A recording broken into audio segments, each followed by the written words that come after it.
All right, what's up, guys? Welcome back to another episode of the Living the Dream podcast. Today on the show, we have Shanti Hershenson, who is a teen author, and she recently, or not recently, but she has published Never Dying, and the sequel is coming out very soon. Is that right? Yeah, There we go. Well, Shanti, how you doing? I'm doing good. How are you? I'm doing fantastic. Thanks for asking. And for those of you who are listening to the audio, I don't know, actually, Shanti, can I introduce you and your age? Yeah. Okay, epic. Shanti is 15 and has been writing for as long as she can remember and has been publishing since sixth grade. Yeah. And I just had to share that because it is so exciting. I love seeing young people kind of take control of their lives and do what they love. So kudos to you, Shanti. Thank you. Awesome. Well, we like to jump right in. So if you could tell us a little bit more about yourself, what you like to do for fun, that would be great. Yeah, so I'm a teen author. I like to say that writing is what I do for fun. I write every single day, and I think that's how I get my stuff done. I have been publishing books since I was in the sixth grade. I published my first two novellas when I was, I think, either 11 or 12. It's hard to remember. The whole timeline's kind of difficult. They're really bad. Don't look them up. But ever since then, I've just been writing and publishing. My first novel, Biomlock, was written during the pandemic. Originally, I just wanted to write this like short story about aliens, and then that progressed into a 250 thousand word novel that was 800 pages and had to be split into three books. And since then, I've just never stopped writing. I haven't written a book in the Biomlock series. There's four books in that series now. The first one's published. The second one's on its way. I actually just saw a draft of the cover a few days ago. But I the last Biomlock book I wrote was 2 summers ago now. However, I've been just writing new novels left and right, and I've been editing them and I've been publishing them, and it's just what I love to do. You're so cool. Thank you.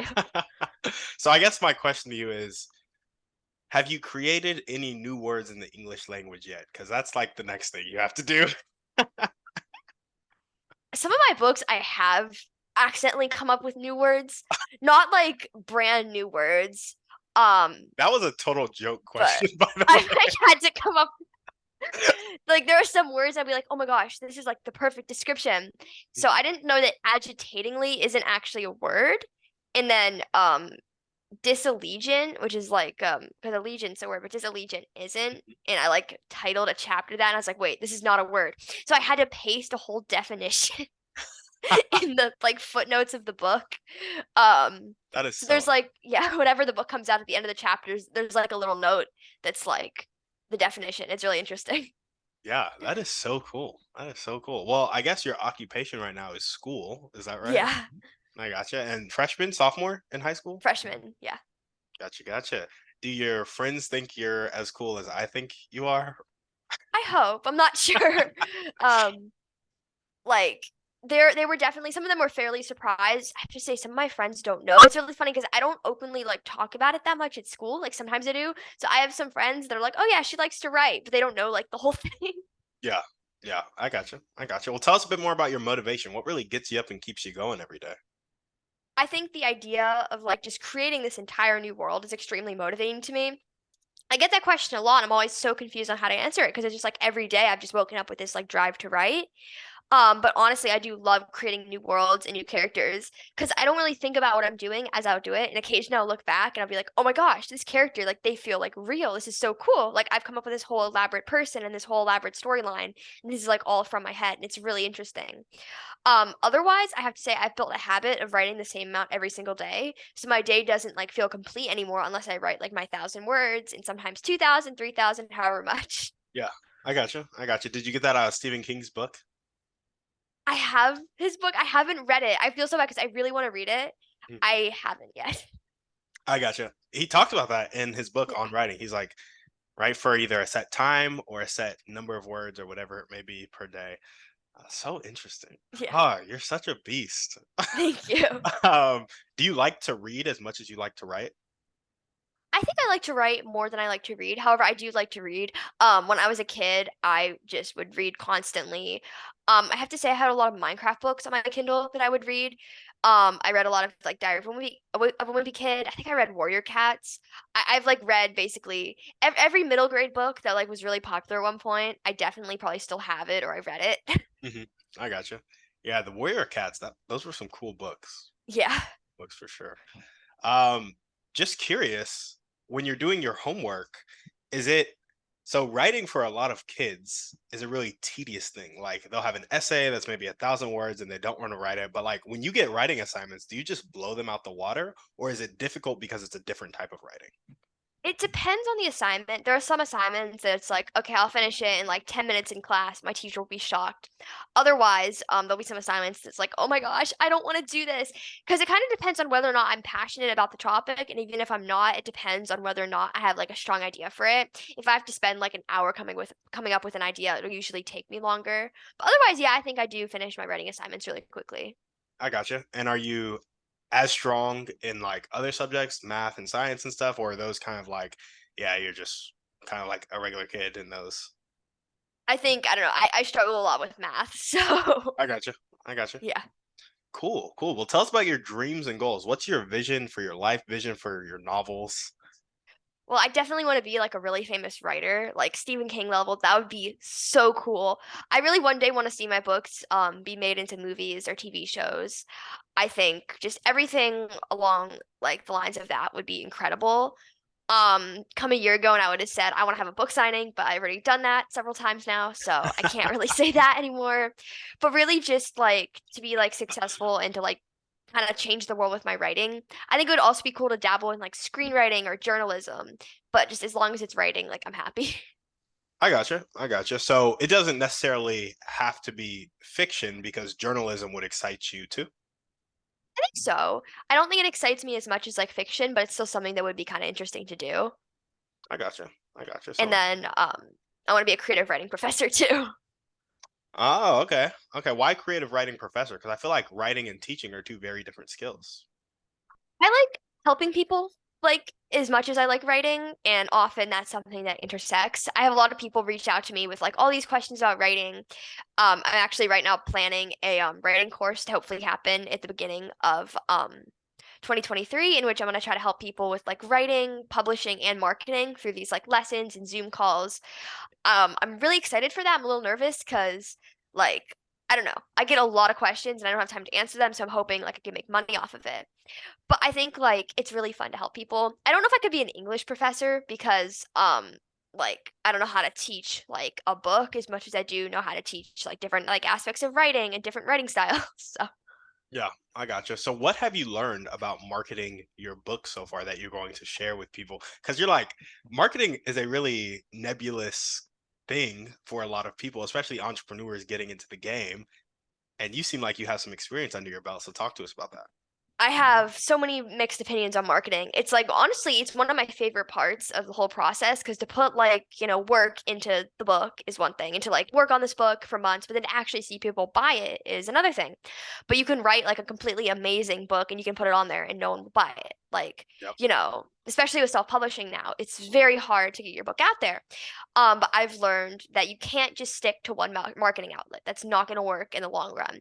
So I have a lot of followers on TikTok and I post a lot on TikTok and that gets me some book sales, but it's not like everything. Like I can't make a career off of TikTok because there's other things like podcast interviews or book signings.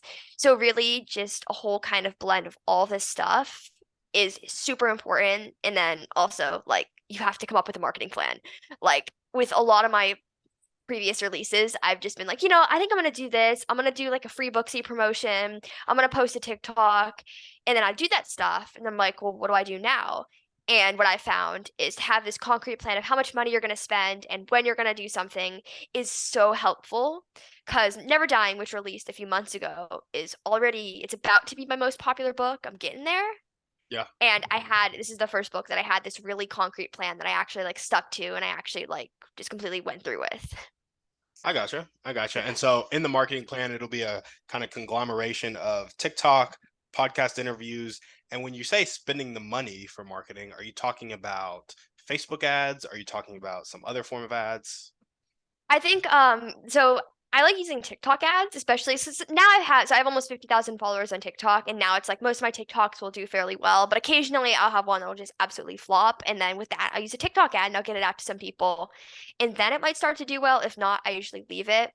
The other thing I spend money on would be like kind of free promotion. So like there's websites like Free Booksy and Bargain Booksy and BookBub where you price your book lower or free for like a period of time, and then they push it out to their like mailing list who want like discounted books. That's always super helpful for getting your book in the hands of readers. Otherwise, I'll spend money on like random marketing things. Sometimes like bookstores will charge money for book signings, but it's also like important that you're not like spending too much money because there's a lot of like things out there that you can find that are like cheaper because you don't want to spend more than you make. So, Yeah. Yeah. yeah. Good financial sense right Yeah. there. um, yeah, that is so cool. And so are you bankrolling this whole thing, or do your parents finance some of it? How does that work? It's like occasionally I'll ask my parents for like some money. A while ago when I was in middle school, it was like, "Hey, can I do this? Can I spend this?" Now I actually have like a credit card and a bank account, and I have to keep track of it. Mhm. However, my birthday was last month, so I have like money in my account now that I'm still trying to like, spend, but I have to figure out how to spend it because I don't know. I Okay. very much want to buy like random things, but I also want to market. So Yeah, for sure. That makes a lot of sense. And do you know who Alex Hormozy is? I don't think so. Oh, gotcha. He's more on the entrepreneurial side of things. He is an author. He does have a book, but it is all about marketing. And so it might have some interesting concepts. I don't know if it can exactly apply to authors, but maybe. Who knows? Oh, and with your course, you said it was going to be about writing, marketing, Publishing. and publishing. Gotcha, gotcha. And are you going to sell that with the plan of financing future book marketing campaigns? Are you going to use the money to roll into other business ideas? What do you plan to do there? The money that I make on that is going to go into like marketing my books mainly and just everything kind of on that side. So, like book covers, but also like, I think of course like marketing is probably because usually my book covers, I consider them as like part of marketing because a good book cover is good marketing. Yep. Um, but yeah, that course I'm hoping to teach like I don't know if I'm gonna do it where like there's 1 week is marketing, 1 week is like or 1 week is writing, 1 week is publishing, 1 week is marketing.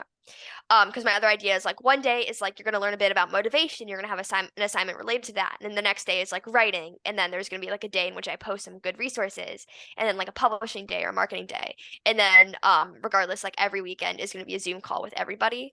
I think I'm gonna gear it towards probably like people ages like 12 to 18 maybe. The problem is with kids is like I don't know, marketing is like extremely difficult for like kind of middle schoolers, but I feel like if you teach them about it at a young age, especially like aspiring authors, it's gonna be so helpful. Yeah, yeah, for Yeah. sure. And so do you plan on it being more of like a video course where you're kind of removed? Do you plan on there being a heavy one-on-one component, a heavy group component? Somewhere in between that, I'm thinking like I'm gonna probably make a Google Classroom and I'm gonna post assignments, but I'll be there if people need help. However, like I can't be there too often because I have school and stuff. But then every weekend it's like I'm gonna Zoom with the entire group and I'm gonna hopefully like, let them like share their ideas and then give everyone a chance to talk to each other. Otherwise, I could do like office hours or have like group Zoom calls where like I might not be there.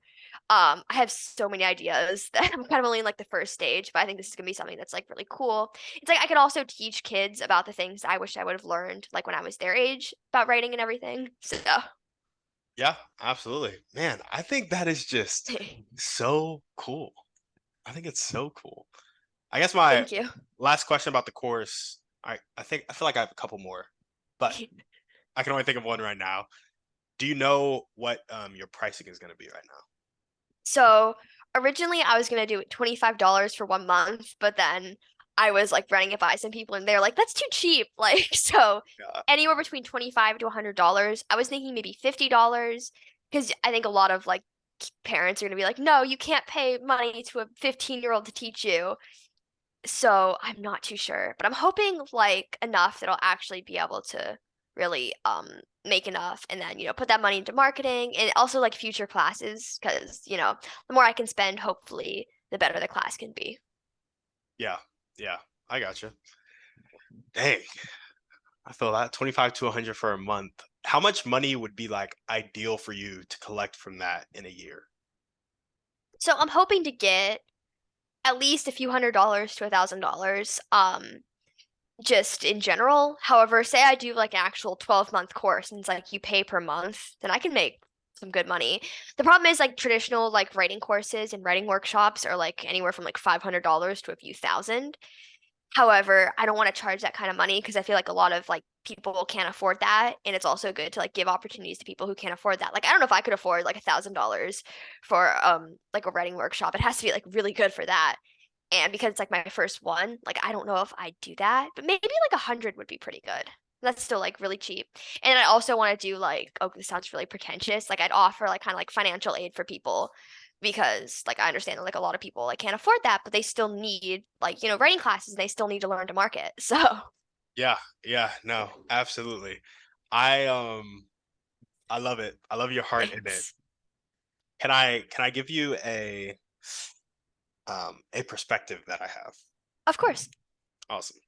I really feel like the stuff that you're offering is worth more of that, like a couple of thousand, and you want to give it for a discounted price. And I love your heart in it because I was doing the same thing Yeah. literally 11 months ago. I was trying to help people get clarity on their life for like 40 bucks a month. And what I realized is, I don't know if you'll find this in the writing world, but when you price something cheaper, the people who get into it aren't as committed to it. Oh And yeah. so you might not be able to help them get the results that you know you can help Mhm. people get because you're a beast. Thanks. Um, Another thing to think about is that if you look at two people, you have somebody who starts at zero and gets to like $50,000 a year. And then you have a billionaire that loses it all, goes all the way back to zero and becomes a billionaire again. And it's because life is more contingent on our resourcefulness and not our resources. And so if you show people that like, hey, you can be resourceful, you can get these things. But I do like your heart for it. I have the same Thanks. heart, so I fully support whatever you're doing. I just wanted to. Yeah, because like I don't want to end up pricing it too low. Because what I find is there are a lot of teenagers, and they always send me. I get sent a lot of really long lists of questions, and it's like, oh my gosh, I can't answer this. So I'm thinking I'm gonna turn like all those questions into the course, and it's often like younger people. So yeah, I think I want to price it. Maybe I'm gonna hopefully do a few $100s. I have to talk to my dad, um, and like at minimum $50 because I don't want to like charge it like because if I charge it too low, then people are like, oh well, it's not a serious course. It's like too cheap, and Yeah, you have to also make sure people know like you're serious about it. Shanti, I know adults who have literally been on my podcast that would pay you a couple $1,000s for that course Oh and your wow, mentorship. Like I am not kidding you. And I know it's like I'm 15. I don't know what class your parents are in, but they're probably not making millions of dollars a year. So like a couple $1,000s for a course sale can be like a lot of money. But I'm telling you, do not undervalue yourself because it's one of the number one mistakes that entrepreneurs will make early on. And then it'll be hard to make a quality course because you'll spread yourself thin. So just a thought. yeah, You are much further ahead in life though than I am. So I would honestly rather listen to you on this subject than you listen to me on this subject. So more power to you. Do whatever you want to thank do. you. You have my full support. Awesome. Well, what are the top 1 to 2 skills that you need to develop right now to make your dream life come true? Hmm. Definitely being able to handle rejection. I consider that to be like a really important skill for like anyone who's like an artist or an author, just in general. Because what I'll find is I'll get like one rejection, I'll be like, oh my gosh, it's the end of my career, or I'll get one bad review and I'll be like, oh my gosh, my book is horrible. So I think I still have ways to go in learning that like one person's opinion doesn't devalue your book and like one person's opinion doesn't change much. And then people are gonna hate you, like just to hate you. So being able to handle like kind of rejection and negativity. The other thing is again, like just building up that habit of like writing. Over the last few years, I've been trying to build up like instead of like from 1,000 words to 2,000 words, and I've had it for a while. It's just with school and all, it's really hard. So I think I still have to learn better like time management. I've started to get better at it now that I'm in high school and I have a lot more homework than I did in middle school. But even as I'm an adult and I might get like a job somewhere, or hopefully this will be like my job, Yeah, you're not then I'll getting a have to job. learn. You're gonna be a Yeah, full-time author. yeah. Then I'll have to learn to manage it. And then like if I have like kids, then I'll have to learn how to like, be there for my kids and also be an author. So it's like just learning that time management. Yeah, I got you. I got you. Have you ever thought about um, just dropping out of school and going at this full time? I have. I used to when I was in middle school, I asked my parents to, but it's like I really want to go to college. So Gotcha. I used to ask just to go straight to college from middle school, but I can't. That's fair. That's Yeah. fair. What do you want to go to college for? Definitely either English or if I could major in creative writing, that would be even better. Because like I like reading, but I also don't like reading for school very much. Mhm. So maybe just to go to college for like creative writing would be like incredible. Do you feel like you would learn something in a creative writing class that would help you become a better writer, or do you feel like you would be able to teach that class? Because I feel like you'd be able to teach Uh, that class. it's like I feel like there could be like little things I could learn, but at the same time, I wonder like, yeah, maybe I could. Okay, very serious question here. Full disclosure, I am totally against college. And I went to college myself, but I'm totally against it. Is it that you want to go to college, or is it that you feel like you should go to college? I feel like it would be like an interesting experience to like go to college. But like at the same time, like I don't know how like necessary it is necessarily because of like all what I have now. But like it's a good experience, and if I can have like a degree, like just to almost fall back on, it would be really cool. However, I don't know how you can really fall back on a creative writing degree other than start writing books. So Yeah. Yeah, I got you. Cool, cool. Well, what are the highest impact daily actions that are going to tick the needle forward toward your dreams and goals? writing every single day. It's like that has been the one thing that has kept me in this position where I can just keep writing new books. Because everyone's always like, oh my gosh, you've written like 20 books. How do you do it? And I'm like, well, I write every single day. And they're like, that's impossible. Because to a lot of people, 1,000 words a day seems absolutely ridiculous. But to me, it's just normal. I can do it in 20 minutes now. So honestly, just to keep at it and to keep like building this habit, I remember in fifth grade, we had to write every single day, and they were like, we're going to build your writing stamina. And I was like, this is ridiculous. Why do we have to write every single day? I hate this. But I understand it now because if you have a better writing stamina, you can write quicker. Mm, And that's like just literally like so necessary. yeah, Because if you're writing like 50 words a day, which is also like not terrible, it's going to take you years to complete your novel. If you're writing like a sentence a day, it's not really doing much. But if you can do 1,000 words a day, and it really is only 20 minutes out of your day if you can build up that habit is incredible. The other thing I'd say is to just keep marketing. That's the only way like I can reach my dream because the more I market, the more popular I get and the more people I reach. So just to kind of balance that writing and marketing because honestly, marketing is literally like as important as the writing. So yeah. Have you ever read The 4 Hour Work Week? I don't think so. What you said with the if you write a sentence a day, it doesn't go very far. If you write a paragraph a day, it's going to take years to write your book or whatever it may be. But if you write 1,000 words a day in 20 minutes, you're going to be just spinning out the novels, right? It reminds Yeah. me of the 4 Hour Work Week because Tim Ferriss specifically. Oh, and relating it back to the course and the pricing thing. It's like I feel like when you take that mentality and you take it to the pricing of the course, it reminds me of Tim Ferriss's model, who's the author of the 4 Hour Work Week, where he charges really premium for like a specific number of clients and then gives the rest away for free. And so it's like you get the most of what you need in a very short amount of time in like small bursts. Is something that I saw as a similarity right there. So Yeah. if you want to read another book, The 4 Hour Work Week might be a good one for you, or Alex Hormozzi's book, one of those two. I'll But check them out. They sound like really good. I'm definitely looking for more marketing books. I have this one book. It's the Readsy marketing book, and I bought it in seventh grade. I read it instead of doing Zoom school. Like I would sit there when we were doing math, and I would just be reading about how to like do advertising. Great book. I'm actually gonna hopefully buy it. I'm not buy it. I'm gonna pull from it when I'm trying to teach my class, and I'm gonna buy some other marketing books. I'm gonna check those out because really it's like I don't have a lot of ideas for marketing. Like I have some, but a lot of them is just like teaching people like how to set up a KDP account, how to like do this. So you really gotta like do a little more than that. And then same with like the publishing and the writing. Oh, I don't know why I just thought of something like really interesting. Sorry. What was it? Are Share you it. sure? So I think a lot of the publishing portion of the course. So I've decided I think I'm gonna do it where it's like one day is a publishing day, the other is like writing and just have it like interwoven. But a large part of the publishing course is like raising awareness for different things. It's like, there are multiple paths you can take. I'm gonna do a bit on like traditional publishing and like querying for an agent. But also I think self-publishing is especially important for youth. So I'm gonna really focus on that. And then I have to teach people how to like stay away from scams. So guys, like don't use vanity publishers when you're publishing your book. This is a scam to look out for and to kind of like teach that as well. I don't know why I just thought of that because I was like, I need to buy some books and I need to pull from that because I need ideas and then that idea just came to me. So, There we go. Love yeah. the conversation, generating ideas. Yeah. Awesome. Awesome. Well, so we got highest impact daily actions, writing every single day, and to keep marketing. Yeah.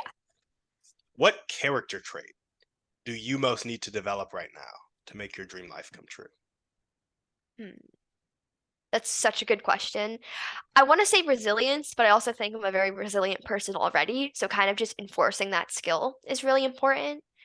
Um, Again, like I don't know if like not being distracted is a character trait. It's like kind of balancing your Focus. time. Because one thing I've realized is like, I need to write, but I also need to do other things because it's not healthy just to sit here and like work every single day. Like I'm 15. It's like hanging out with friends and then playing video games is also extremely important, but you have to do that in moderation. Because I'll just sit there and then if I just play video games for hours, that's not healthy and that's not helping. So Yeah, I got you. What video games do you yeah. play? My favorite video game is Zelda Breath of the Wild. So There we go. There we go. yeah. Okay. And when you and your friends hang out, what type of activities do you do? Is it like classic mall things, or do you guys all write novels together? I have some friends that like to write. We've never actually like written together, so a lot of it is like just going out and having fun. I go over my friends' houses a lot. Or like I had a Mario Kart tournament yesterday, and I got 12th place every single time. I don't know what happened. My controller was like broken, Yeah, yeah. and I was like, guys, I'm losing, and it was really bad. I gotcha. I gotcha. Yeah. Well, awesome. If there were one or two people that you could meet right now, and this could be a specific person or a type of person, and they'd really help you take that next step towards your dreams and goals, who would that person be, and how would they help you? Hmm. Oh, that's such a good question. I met my favorite author the other day, so I'm not gonna say her, but Wait, who's your favorite author? Lee Bardugo. I have no idea who that is. She's a fantasy author. Um, but I think in terms of people I'd meet, maybe. Hmm, sorry, I have to think about that. All good? Um, for authors, I mean, I could say like Stephen King because I should read his memoir, and just in terms of like kind of also like dark writing is something like I'm both good at and not. The book I'm writing right now is supposed to be kind of disturbing and it's not really. It's kind of funny for some reason and the characters are all joking around.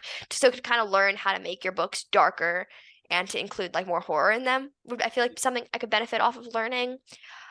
Otherwise, for another person, Leo Tolstoy, because look, I can write like really somewhat long books, but I can't write a 500,000 word book. But that would be kind of fun. So like, how does he write really long novels? Is he still alive? No. Oh, gotcha. Yeah. Is he the Lord of the Rings guy? No, he wrote like War and Peace. Uh, Yeah, like who really was the really Lord of the long. Rings guy? Tolkien. Tolkien. Yeah. I gotcha. I do feel like an idiot now, in case you Oh, were. don't worry. I mixed up J.R.R. Tolkien and George R.R. Martin. Oh, I gotcha. So I've done that before, and my dad was like, "Those are two different people." I'm like, "No, they're not." So Yeah, yeah, I feel that. Well, now we're gonna jump into our thriving three. And so our first question is, what's your favorite book, movie, or podcast? Pick one. so my favorite book is The Perks of Being a Wallflower. Really? Yeah. I can't remember if I read that book or just watched that movie. I think I might have read it because I was excited about the movie, or I was just excited about the movie because somebody famous was in it. One of the two. Yeah.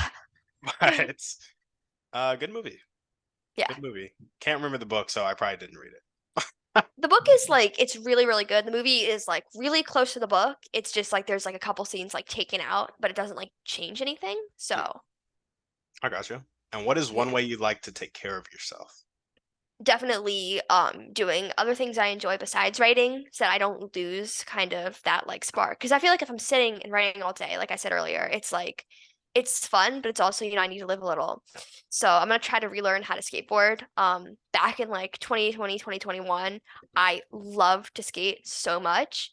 And then I just kind of stopped because I don't remember what happened. I think I got really hurt, and I have like a couple like injuries and stuff, so it's kind of hard to do like a lot of like athletics. But I've decided I'm gonna try to relearn again, even if it's just like skateboarding down the street. Because I used to be able to do all the bowls and everything, and then I just kept falling, and then the skate park was really overcrowded. So there's a street near mine that I'm just gonna try to learn on because I don't. It's not that I live on a busy street, but cars come really quickly, and I don't want to get hit by a car. Makes sense. Makes Yeah. sense. And what is one action step you can take right now or continue to take if you're already doing to meet Stephen King? I don't know. It's like again, like just kind of get my name out there, you know? Like there's so many authors like I really, really want to meet. So just kind of, going to book signings or like getting my name out there. And actually doing more book signings is really important. One day I really want to do the LA Festival of Books as like a headlining author because there's so many amazing authors. And a lot of my favorite authors actually do those. To be on like a panel with some of my favorite authors would be so cool. Gotcha. LA Yeah. Festival? Yeah. I did the San Diego festival, but I really want to do the LA festival because like I used to live there and it's yeah. It's interesting. San Diego doesn't like really like feel like home yet. It like kind of does, but I lived in LA for 11 years, so that's where I'm used to like Yeah. Yeah, I yeah. gotcha. Wait, so is it 4:36 where you are now? Yeah. What's today? Are you not in school? Wait, did you not have Oh school? no. I'm on Thanksgiving break. Oh, facts, facts. Okay. Yeah. Gotcha, gotcha. Awesome. I was like, hope you didn't skip for my podcast. I probably would have, but I did. Fair, fair.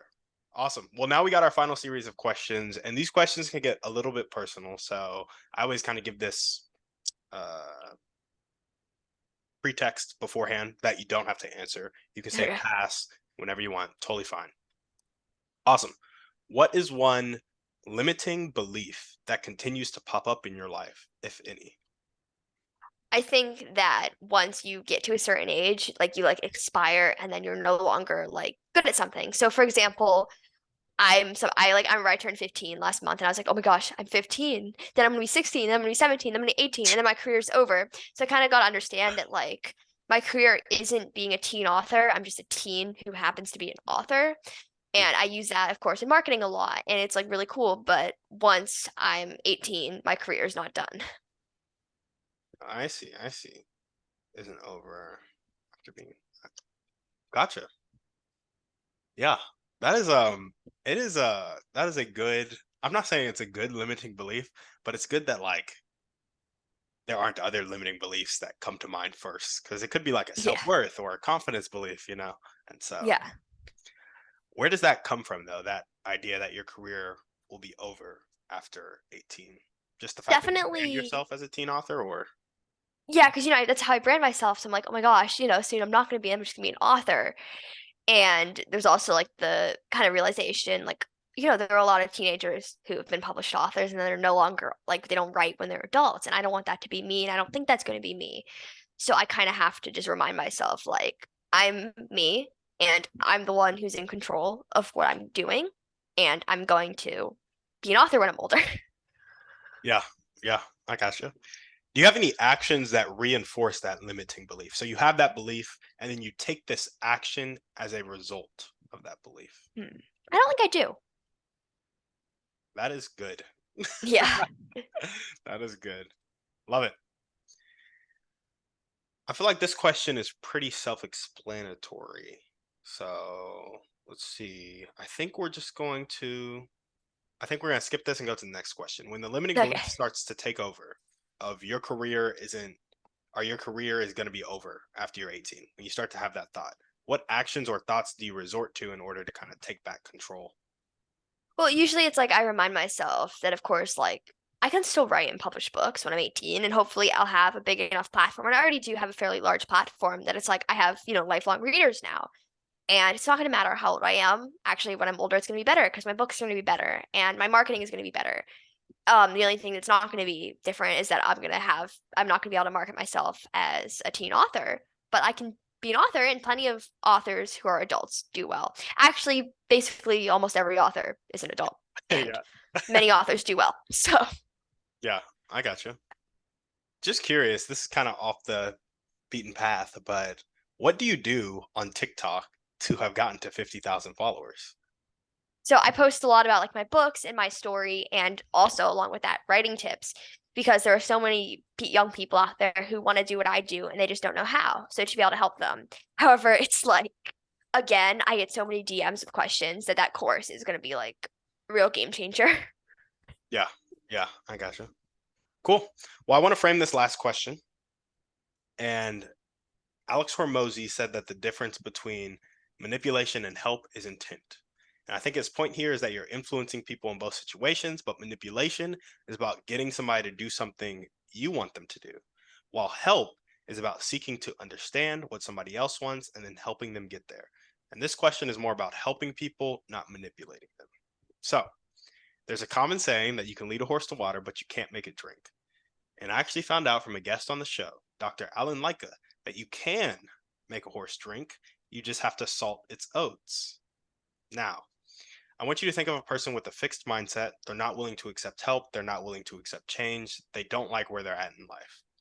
How can we, you and I, create an environment to salt their oats and help them change their life? So I think there are a lot of people that don't really like either think they can change, they don't, of course, put any effort into changing. And the only way to help them is to like be there for them and to like encourage them, but not to get them to kind of not like exactly like manipulating them into thinking like that's what they should do, but to kind of show them that like, people need to change. And if they're not doing it well, like, help is there and that there are people that are there for them. In writing, there are people that's like, oh my gosh, my book is terrible. I don't, want to like keep writing anymore. And of course, they don't have to keep writing, but honestly, secretly, a lot of people that like they do, and a lot of people do. So to kind of show them that like, hey, your book probably isn't as bad as you think, and there's always like room to change, and there's always like another round of editing that you can do, if that makes sense. Yeah, yeah, absolutely. That makes perfect sense. I love to be there for them. And, Yeah. that's really all you can do when you do create an environment. Be there for them and, ask them questions to understand them and understand how you can better be there for them. So I love that. Yeah. Well, awesome. Shanti, is there anything else that you want to chat about before we sign off? Oh, I'm not sure. I'm not really good at coming up with like ideas. So, All good. All good. Well, thank you so much for coming on the show. That's all we got for you. all right. Thank you so much. Of course. And if you guys are listening to this and you loved what Shanti had to say, make sure to go buy some of her books, send them to some friends, rate and review them. Are they on Amazon? Yeah, they're Amazon and then everywhere you buy books online. There we go. Go ahead and send her a rate and a review online. And yeah, thank you guys for watching. All the ways to contact Shanti will be down in the show notes. When she releases her course, make sure you buy it for yourself and your children. And yeah, thank you guys for watching. See you on the next one. And on that note, we're out.